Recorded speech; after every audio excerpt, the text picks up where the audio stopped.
عليكم ورحمة الله وبركاته. اللهم صل وسلم وبارك على سيدنا محمد. أهلا بكم في منوعات هالة الجندي.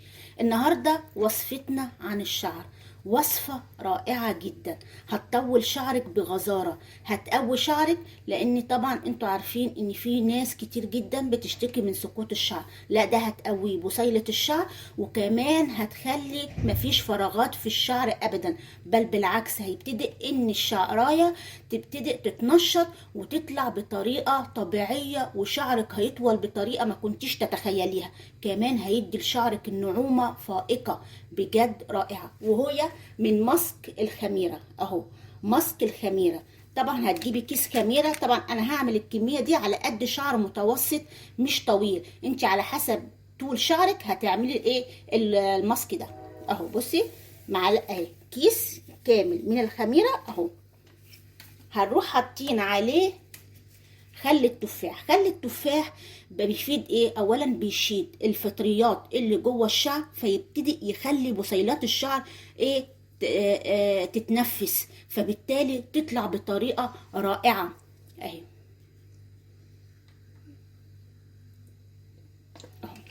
معلقه واحده بس اهي اهو.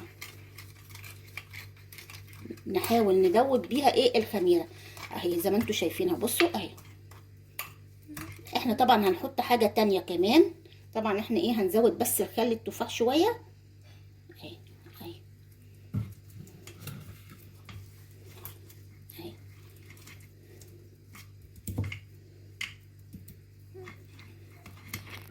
شوفوا اهي زي ما انتوا شايفين كده. طبعا هنحط مكون حلو جدا، البيض. البيض بروتين، هيدي لشعرك نعومة فائقة، ده غير ما هيغذي بصيلات الشعر، فبالتالي هيمنع تساقط الشعر. وانتوا عارفين ان تساقط الشعر ده ممكن يكون نتيجة نقص فيتامينات او نتيجة استعمالنا حاجات غلط، زي شد الشعر جامد، غسل، طبعا لما يبقى شعرنا مبلول بنمشطه، فده غلط جدا لانها بتضعف بصيلات الشعر اهي. ده بقى اهو. على فكرة هتلاحظوا الفرق من اول استعمال مع الماسك ده. الماسك ده اكتر من رائع اهو. دي بيضة كاملة على فكرة، ماشي اهو. بصوا هنفضل طبعا نقلب فيها لغايه ما تتجانس مع الايه الخميره. دلوقتي كمان هحط مكون حلو جدا وهو لبن البودره اهو، حوالي معلقتين. بصوا اهي، هنقلبه كويس جدا اهو اهو. بصوا هيخلي شعرك جميل جميل جميل جميل، ناعم بطريقه ما كنتش تتخيلها. طبعا انا عامله كميه قليله، انا زي ما قلت لك انت هتعملي كميه على قد شعرك، على قد طول شعرك.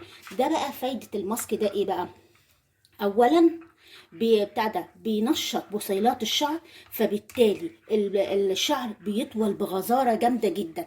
كمان بينعم الشعر بطريقة ما كنتيش تتخيليها، للناس اللي هم بيبقى شعرهم مثلا مجعد او هايش. كمان وده احلى حاجة فيه انه كمان بيغذي بصيلات الشعر، واحنا حطينا كل المكونات اللي بتخلي الشعر قوي وطويل جدا. هتستخدميه ازاي؟ اولا هتروحي عامله ايه؟ اولا هتغسلي شعرك من الزيوت لو في شعرك فيه اي زيوت او كريمات، وبعد كده هتحطيه على شعرك حوالي ساعتين، حوالي ساعتين. وبعد كده تغسليه. طبعا هتغسليه بالشامبو لان طبعا ريحه البيت طبعا انتوا عارفين بيبقى ريحته قويه شويه. هتغسليه وبعد كده هو هتروحي ايه بس لو اما تغسليه بالشامبو بتاعك تروحي حاطه بلسم، اللي هو ايه البلسم الخاص بيكي. هتلاقي شعرك رائع من اول استعمال. هتلاحظ الفرق، هتلاحظ ان شعرك ناعم جامد جدا، وبعد يومين بالظبط هتلاقي شعرك طول حوالي من 2 ل 3 سنتي، ومش هتصدقي. عايزه بقى ايه ان شعرك يطول بسرعه جدا؟ تستعمليه مرة أسبوعيا، هتلاحظي الفرق بطريقة والله العظيم ما تتخيلهاش.